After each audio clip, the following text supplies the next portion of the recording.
If we're taking care of ourselves each and every day, we would need to let some of those things go. And if we didn't do a good job of taking care of ourselves the day before, we need to adjust for the current day. Self-care starts with forgiveness too, right? Just giving ourselves that grace to be like, okay, I am human. I'm not perfect. I make mistakes, but it doesn't define me. Welcome to The Road to Soul Joy Wellness, where a coach and a therapist explore the journey to living your best life on purpose. Here are Joy Williams and Nadine Huesner, your hosts. Hey, Joy. New day, new start. Hey, Nadine. And it is a new day. I'm excited for it. New day, new start. I love that you say that all the time. So, Yeah, I feel that every day the sun rises, it's an opportunity for us to hit the reset button. I hit the reset button throughout the day, but I think there's just that the sun is that alert that reminds us that it's a new day. What happened yesterday can be behind us, right, to some degree, and it's an opportunity to do things differently. Not better, because that's judgmental, but a way to do things differently. I like that. And that sort of gets us to our topic today, right? So if we're taking care of ourselves each and every day, we would need to let some of those things go. And if we didn't do a good job of taking care of ourselves the day before, we need to adjust for the current day. So yeah, I like that. I like that. And I like our topic of self-care. Yeah, yeah. It self-care starts with forgiveness too, right? Just giving ourselves that grace to be like, okay, I am human. I make mistakes, but it doesn't define me. It is a point in time event, our mistakes, but our greatness is everlasting. I have a word of the day that I'm going to read actually from this book that I wrote a chapter in. It is Sisters Inspiring Sisters. And I'm chapter 21. More on that later. Even though I'm reading it from the book, it's actually from the Bible. So I quote in my chapter the Bible. Philippians 4, 8, and 9. Finally, brothers and sisters, whatever is true, whatever is noble, whatever is right, whatever is pure, whatever is lovely, whatever is admirable, if anything is excellent or praiseworthy, think about such things. And then verse 9, whatever you have learned or received or heard from me or seen in me, this is Paul talking, put it into practice, and the God of peace will be with you. So it's great to think about positive things, but we really have to act. I love that, Joy. And I feel like I have a quote that is sort of in line with that, with the words, those beautiful scriptured words that you read. And it's a quote by Bell Hooks. And it states, one of the best guides to how to be self-loving is to give ourselves the love we are often dreaming about receiving from others. I just think that is a powerful and a quote that we all should live by because we're so often looking for love from others and validation, but it starts with us. It does. And that is the beginning of self-care. There's so many ways that people can define self-care, because I know a lot of times people think of self-care just as like getting a mani-pedi or getting a massage or getting, something special done. I think you can take that taking care of yourself, when you go to a flight, they're always talking about putting the oxygen on yourself first. So I think the self-care should cover so many different things, and you really need to think about yourself. And I think women, whether they have children or not, are often putting themselves last and taking care of others and not themselves. I think many of us don't realize that we have a squatter that lives up in our head, right? And we know we don't like squatters because they add no value to our property. And that little squatter is always yakety yak about who we're not or what we're not doing right. And we don't realize how the continual presence of that squatter is diminishing our property value. So we have to be intentional to know that we cannot allow that squatter to occupy such valuable real estate in our minds, and be very active, intentional in shutting them down and getting them out. So when I say the squatter, I mean, it's that little voice in the back of your head that says, you can't do that. They don't like you. Why are you trying that? Just constantly yakety yakking in your head. Yeah, that negative voice that It's always there. Yeah, I like the squatter analogy. I've heard, I think it was Daniel Amen Dr. Dan called it, and where I heard "ant" is always negative talk, something like that. That we have to Yeah. work The ant. on. Yeah, yeah, Mhm. getting it out. Yeah. So I think if we visualize it as like the squatter or the ant, it helps us think like, yeah, that noise is not right. You have to It is stop it. not. It Yeah. is not. And we have to be intentional, right? Because if we we would not, would we allow a friend, a loved one, someone we care about to entertain those thoughts? We wouldn't allow that. But yet, but yet for ourselves, it's a constant stream of thoughts in our heads. And if we're not aware of it, and when we talk about throughout the day, the whole self-care, I believe self-care is throughout the day, recognizing when that ant or that squatter is just, messing up either the picnic or bringing down your property value. We got to recognize that they are always there. And how do we kind of get rid of them, right? And how do we manage those things?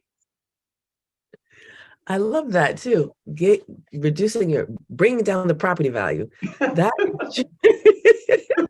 I like that. Definitely creates a good image in my mind. That squatter is bringing down the property value. Bringing Yeah, down the property value. maximize it. Yeah. So when we look at self-care and that we're taking care of our physical, mental, and emotional needs, that we're taking care of it all, and we got this squatter that is actively out there trying to bring it down.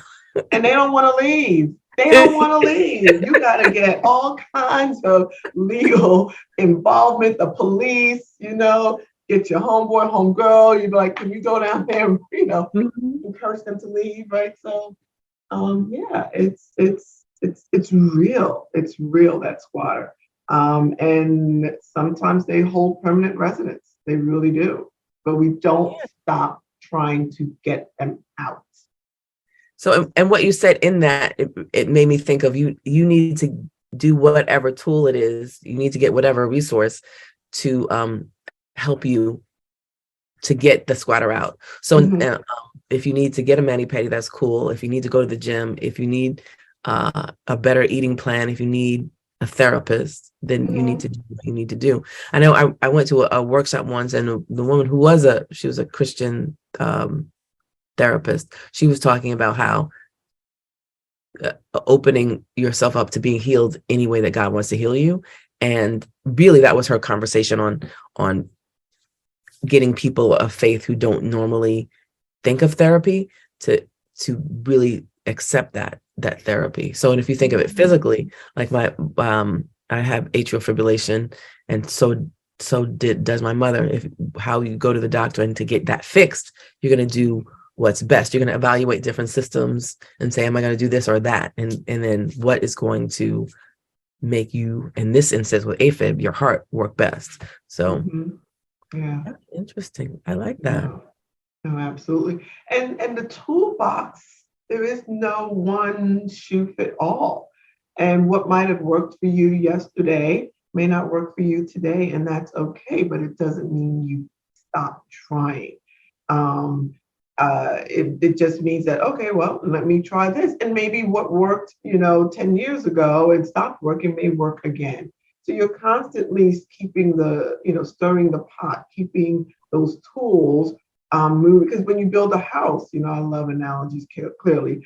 There's not just one tool that you use all the time, right? There are tools that are needed at certain points, and maybe you might have to reuse those tools later down the road, but being flexible to be able to use the different tools. So when you mention mani pedis and or some people like to shop, or sometimes self-care too can be just doing something nice for someone else, right? It helps you to take you outside of your space, your that space that may not necessarily be productive, and you do something nice. I'm not saying sacrifice yourself, but maybe call a friend who's in need, or someone who you go to McDonald's, which you go to a fast food place, and you might pay for the person behind you.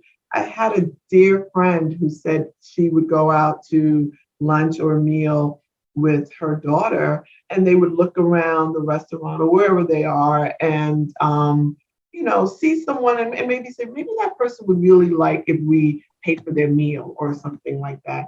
And that was something that really made them feel good. Like, wow, I did something. And seeing that person's face surprised because they're like, don't tell them we did it. And they're looking around like, oh my God, someone paid for my meal or my coffee or whatever. So, self-care can be just doing something that gives to someone else in the moment. I like that. Also giving to someone else, not necessarily because they're needy, but just giving to someone else so you can help someone else. And I know that that has helped me in the past too. I hadn't thought about it as that I was consciously doing that. But if something is not exactly the way I want it to be, and I'm feeling a kind of way about it, helping someone else also takes my mind off of myself. So instead of dwelling in that moment. Absolutely. It takes you because sometimes there are things, Joy, we can't fix in a moment. And lamenting, ruminating on it doesn't really change it. And just to sort of distract you for the moment, just do um, something thoughtful for someone else. I don't know why when the new year started, there's an old song that I wasn't born at the time. It's called by Diana Ross, Reach Out and Touch Someone's Hand. It's a beautiful song. I remember in my past life singing it all the time as a child.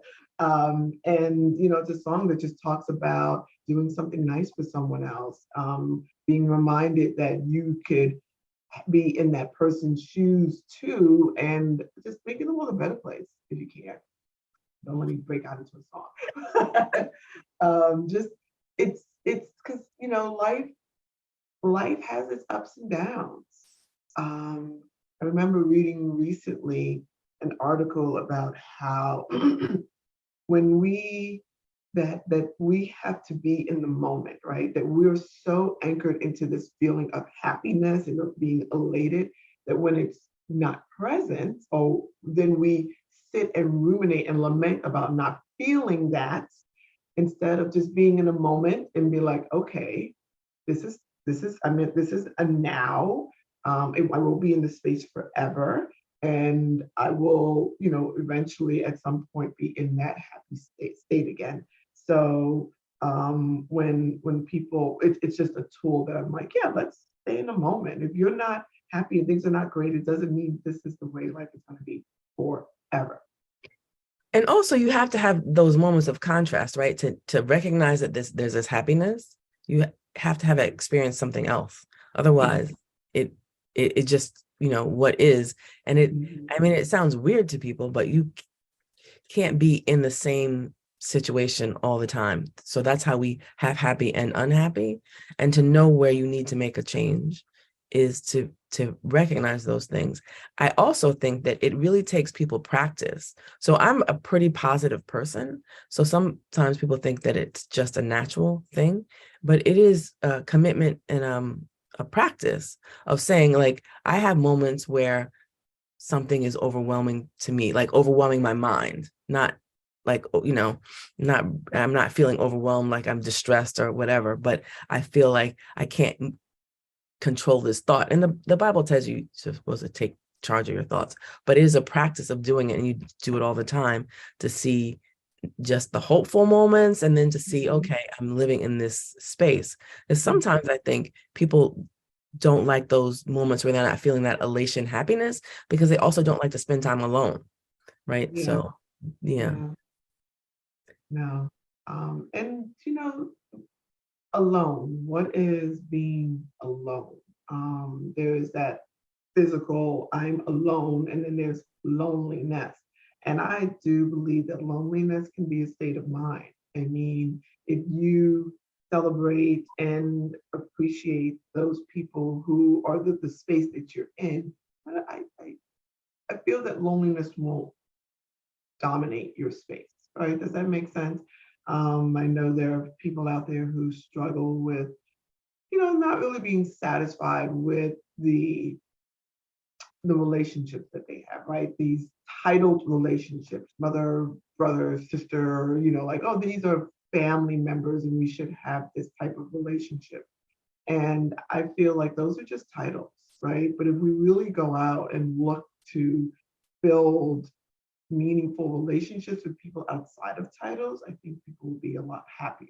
But I do often hear people saying, well, that's my sister, or that's my brother, they shouldn't be that way. Well, why don't we just look for people who can love you for who you are and not lament on these titled relationships that are not fulfilling? Yeah, I think that definitely also is a practice, right? You have to get used to saying we're accepting people for who they are. Doesn't mean we like everything about them. Yeah. And sometimes that is really a reflection. The things you dislike about other people, the things you sort of dislike about yourself.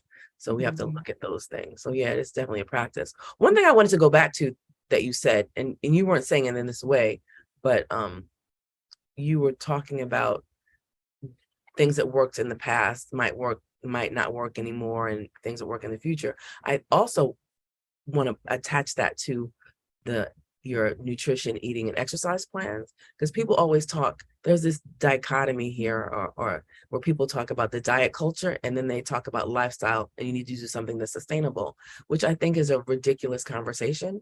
Because so women, women throughout your life and throughout even a month, you have different needs. So a lot of people get to something, they think they have to do the same thing all the time.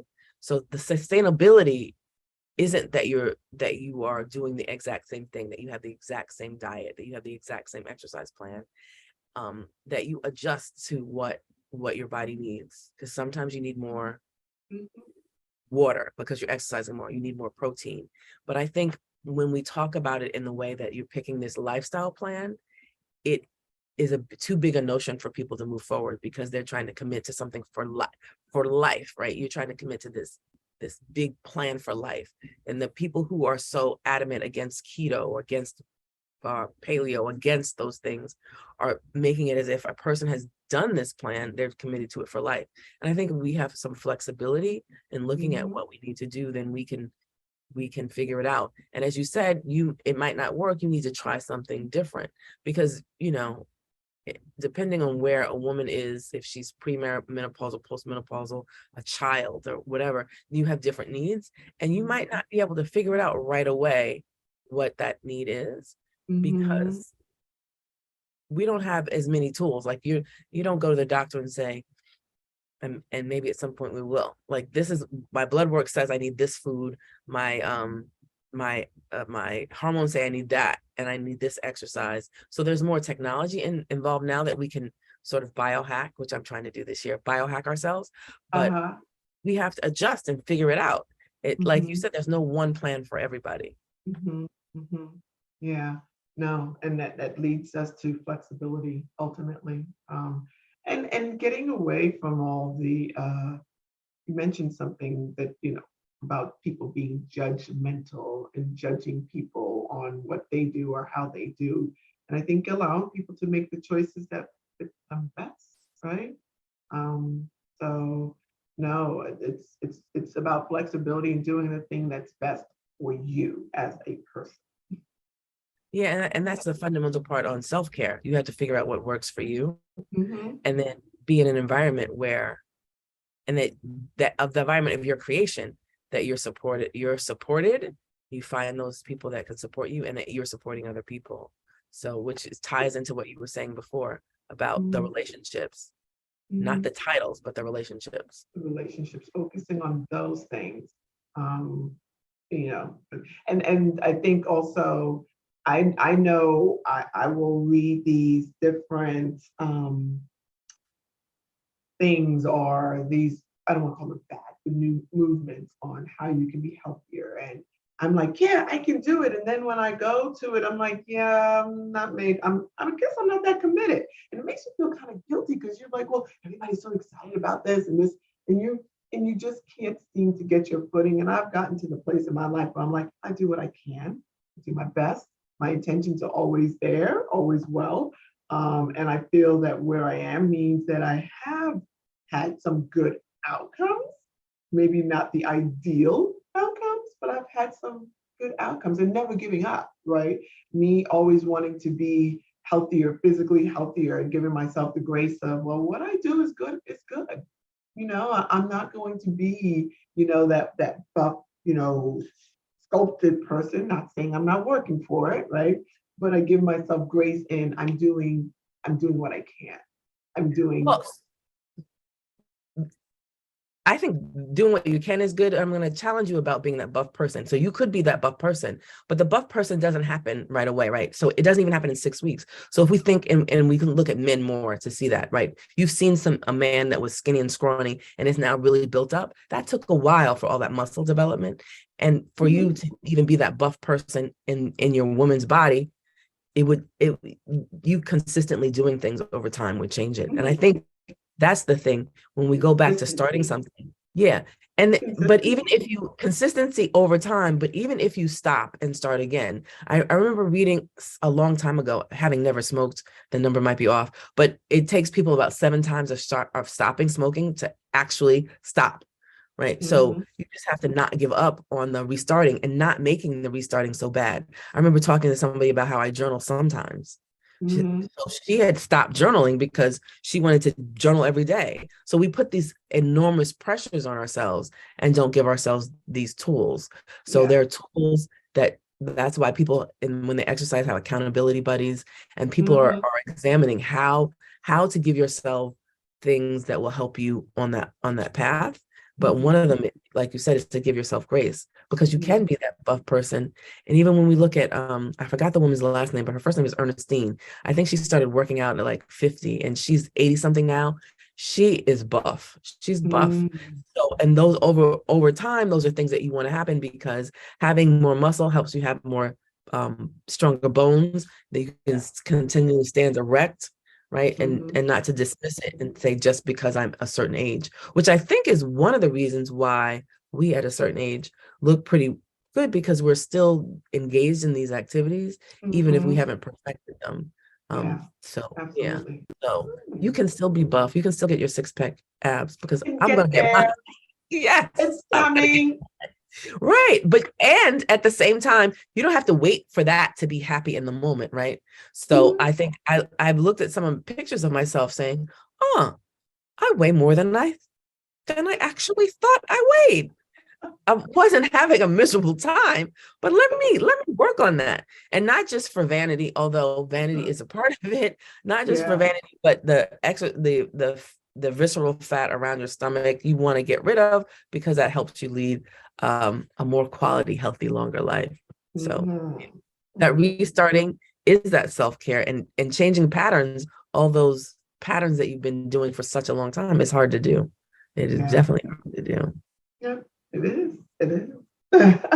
Yeah. So whether it's a New Year's resolution or a Wednesday resolution, and some of the things that we do stop us from moving forward, like we putting things off till tomorrow. Say, okay, I'm going to do it tomorrow. Or if you're following a certain eating plan or exercise plan and you mess up in the middle of the day, and then you wait an entire day to pick it up. If you just said, okay, I messed up now, I'm going to start now. Because what happens to people is, like, they mess up and then they decide, because I know I've done it myself, I'm going to eat everything under the sun, right? I said, I'm going to start this day and have this. And then I mess up and have something. Then I'm like, well, I might as well get ice cream. I might as well do this. I might as well, instead of picking up that plan, picking up on that plan right away. And then over time, if you keep doing it, it becomes more of a habit. Like, from the time, if you can remember learning how to drive, now you drive and you don't even think about it.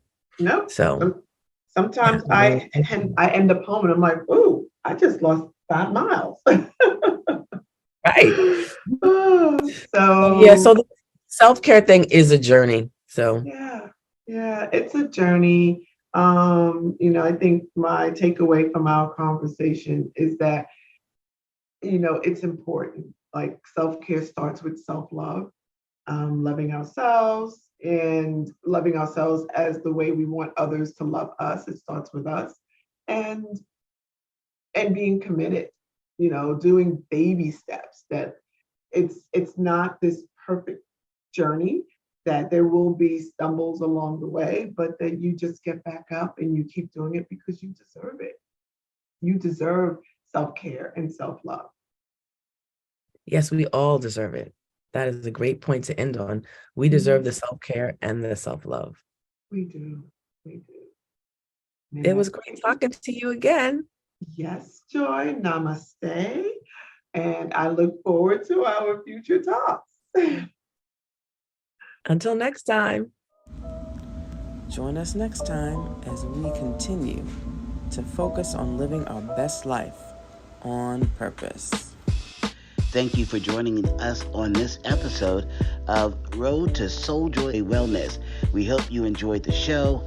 Please leave us a review on Apple Podcasts. We love your feedback and a chance to answer your questions, and we may even share your ideas on the show. Until the next time, enjoy your time on the road to Soul Joy Wellness.